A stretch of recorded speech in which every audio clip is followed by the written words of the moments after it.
Hey folks, today is Friday, September 1st, 2023. As usual, my name is Jake Baldino, here to talk about all the video game news that has been going on this week. Let's get you caught up. It's been quite a week, and the first thing is something that everybody's mad about. Breaking news, people are mad about things. And this time, rightfully so. PlayStation has announced a price increase for PlayStation Plus, all tiers, and it's significant. We got the price breakdown from playerauctions.com, and it's as follows for USD. The Essential plan, the lowest tier one, is going from $60 to $80. The Extra plan is going from $100 to $135.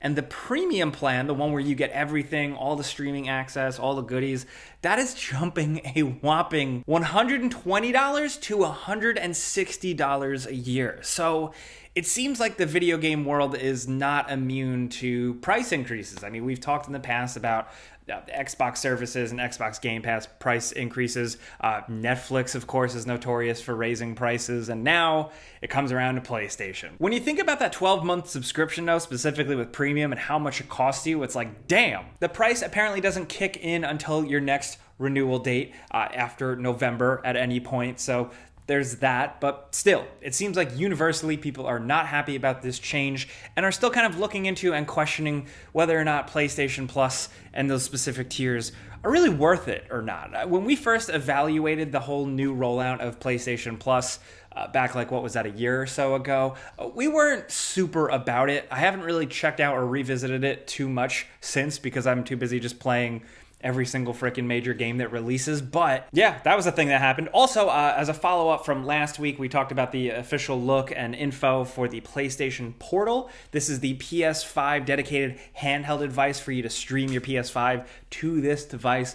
We broke down all the details about that in the last story, but now we've got an official release date for it. We knew it was going to be $200, but we now know it is releasing November 15th. A device that's probably only for a very specific subset of users, but if you were looking to get your hands on it, that's when you can. I said this on a video on my channel the other day. Like, I don't know what the internals are actually going to be or if it's going to be enough, but I want to get this thing and just hack it. But the big obvious thing this week is Starfield. Starfield is launching into that like early access period where if you buy the big special version of the game, you can play it early or you have to wait for the regular release next week. And reviews have dropped, including mine. The Before You Buy video is out. You can check that out. That'll be linked in the description down below. I go very in-depth with the game. I also put out some extra thoughts on my personal channel, Jake Baldino. Just look it up. Overall, for Starfield, for me, I really like it. I don't love it. It's got some flaws. The space travel exploration thing kind of feels like it falls short. And a lot of elements of the game, like the weird looking NPCs, the classic Bethesda bugs, a lot of that stuff feels kind of old. But the game does have a pretty kick-ass main quest. I really like the shooting, the loot, and building my own ship. So I think if you were just looking for a regular old Bethesda-ass Bethesda game, you got one here. If you were expecting this game to like change the world, I don't know for sure, but that's just me. I actually seem to be on the minority on this one. I've seen a lot of very glowing reviews. I like, not love. Some people love it a lot. So of course, I always say this, like, consult multiple reviews. Get different opinions. Regardless of how you feel about the game, though, it is exciting because it's a new game from Bethesda Game Studios. They don't put out games very often, and they are typically a big deal, usually find a big player base, and have legs. They last for years and years. Is that partially because they choose to resell the game to you on different platforms? Yeah, sure, but I just say that because it's worth bringing up that Elder Scrolls 6 is actually in headlines. Yeah, Pete Hines, head of Bethesda, did go on record with an interview mostly talking about Starfield, but saying that Bethesda is now officially like working on Elder Scrolls 6. It was in pre-production, but now it has moved on to actual development. Now, we don't know how much development has ramped up, how much staff is actually working on it, but the game is not in the conceptual or boardroom phase. Now it's actually being actively worked on. So that's cool. It's also worth noting and highlighting, though, that Pete Hines said we're going to not hear about it for a long time. And you know what? That's fine. Don't talk about this game until it's close to release. Say what you will about Fallout 4. I love how that game was just rumored, and then they announced it in the summer, and it dropped in the fall, and that was it. Todd Howard also did go on record in an interview like a year or so ago saying it was like 5+ years away. So Elder Scrolls 6, not anytime soon, just slow down, play Starfield if you like their games. That'll keep you busy for a while. It's really big. Also, leading up, there were leaks and stuff like that surrounding Starfield, and a leaker is in some hot water. Like, this actually made news headlines. He was arrested for allegedly stealing and trying to sell copies of the game. He did put up footage online of the game early, but that's not actually what really landed him in hot water. It's the fact that it was apparently like him obtaining copies somehow and trying to sell them on the street. So there's that. Also, the person didn't do them any favors because they were like out there and pretty brazen with it online. So the person was booked on a felony charge and there was a $10,000 bail. So we don't really know anything else about this or where it's going, but that's just a crazy state of things. What if this strict level of practice was put on in the old days of video games? Like my uncle that works in Nintendo. Would Nintendo have put him in jail? Sorry, that's a terrible joke. Let's move on. Next up, time traveling to my home to talk quickly about today's sponsor, Rocket Money. Do you have any idea how many subscriptions you're paying for? I'm embarrassed to admit that, like, with everything with the streaming services and stuff, I've kind of lost track. And a few things I've been subscribed to that I don't care about anymore have kind of slipped through the cracks, and I got nailed by a payment and it hurts. Did you know, on average, Americans lose $250 on overdraft fees and late payment fees? Thankfully, though, our sponsor Rocket Money can help with that and a lot more. Simply put, it's an all-in-one finance platform that helps you save more and spend less. That's what you want to be doing, right? You can not only manage your subscriptions that I talked about losing track of, you can also lower your bills, create a custom budget, monitor your credit, and it's all easy. Like I've said before, I've been using it for a while now, over a year, and it's done a lot for me. Mostly for saving money as a really unorganized person, especially with those subscriptions. Because not only does Rocket Money organize and identify all those subscriptions for you, they can also cancel them for you. You can press a button and that's it. You don't have to call anyone on the phone, which I'm very happy about. I've just been able to get a much better visual of my personal finances. It's a win-win. So to save more and spend less, join the 3.4 million people already saving using Rocket Money. Go to rocketmoney.com/gameranx or click the link in the description down below to get started for free or unlock even more features with premium. That's rocketmoney.com/gameranx to get started for free. Get your money right in 2023. There's still time. Thanks to Rocket Money for sponsoring this video. Now, speaking of other games jumping into development in full swing, so to speak, it seems like for CD Projekt Red, it's going to be the next Witcher game, Witcher 4 or Witcher Next Generation, I don't know, whatever you want to call it. We now know that just over 250 developers are working on this game. The rest of CD Projekt Red is working hard on Phantom Liberty, the big Cyberpunk update and then DLC expansion that is dropping soon at the end of the month. According to CD Projekt Red's CEO, after releasing Phantom Liberty, they will transfer a big part of the team to the project Polaris, which is the code name for this next Witcher game. So, next Witcher is happening at some point. What the hell is it going to be? I don't know. Let the speculation begin. Also, two weird rumors floating around this week I wanted to point out. They didn't have like the biggest amount of credence to them, or like they didn't really take off or anything like that, but still worth pointing out. One leaker rumor insider suggests that Sony and Sony Santa Monica are working on God of War Ragnarok DLC. Very curious to see what that amounts to, story-wise, or just stuff to do in the world. I don't know. And again, take that with a grain of salt. It could be true, it could be not. So there's that. But also, there was a rumor floating around that the next Gears of War is in the works, Gears 6, and that it is going to be like a big open world game.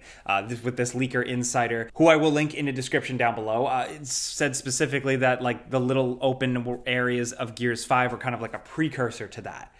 Gears of War, open world, not necessarily something that comes to mind or something that I really want, but if it is true, I'll give it a shot. So now, like when you shotgun a guy at point blank range, you have to go so far to walk up to him to then explode him into bits. Cool, I don't know. We'll see how it goes. Also, another Rockstar kind of leadership shakeup worth pointing out. The vice president of writing, Michael Unsworth, has left Rockstar Games recently. It's come out after being with the company for 16 years, working on stuff like the writing credits for Red Dead Redemption 2, but stuff going all the way back to Grand Theft Auto 4. This is a significant person at Rockstar in terms of like in my opinion, like the brain trust of some of the creativity behind the games from the story standpoint. So it's significant to point out that there definitely seems to be a new generation of Rockstar that is coming through. And I'm very curious to see how that's going to be reflected in Grand Theft Auto 6. Because, as you probably know, like if you've been paying attention to this stuff, a lot of leadership has left that has been around since the early days of Grand Theft Auto and Rockstar, up to Dan Houser, of course. So there's that. I'm curious to see what the future of Rockstar is. Also, don't know where he's going next, but I'm going to keep an eye on that because he seems like he's good at his job. So there's that. Nintendo did put out a Nintendo Direct, in case you missed it, specifically around Super Mario Bros.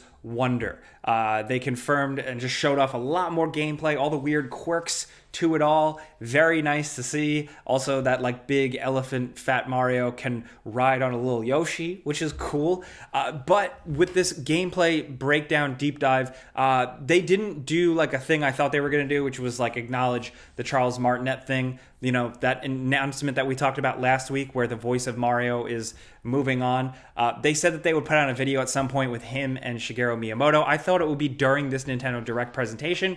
It wasn't, so I'm still waiting to see what the deal is with that. But Nintendo did also announce a Nintendo Switch OLED that is Mario Red, and it also has like little coins on the back of it hidden behind the panel, which is very creative, very cool. Is this going to be one of those like custom consoles that comes out that has a cool design, but then you get it and then they announce the Switch 2 like just months later? Who knows? But I'm looking forward to playing this game. It looks like a good breath of fresh air for 2D Mario. Oh, and then I want to point something out. Embracer Group did a thing, an announcement, and I don't like how they did this announcement because they literally put out this announcement at the same time as when Starfield reviews dropped. I don't know if it was intentional, but for this news to just squeak through, I don't like it because they have announced the official closure of Volition, the game development studio behind Saints Row, which say what you will about the new Saints Row, but like the legacy of all of those games. Red Faction 1 and 2 being some of my favorite console first-person shooters, all the way back to stuff like Free Space. They've been in the game industry for 30 years.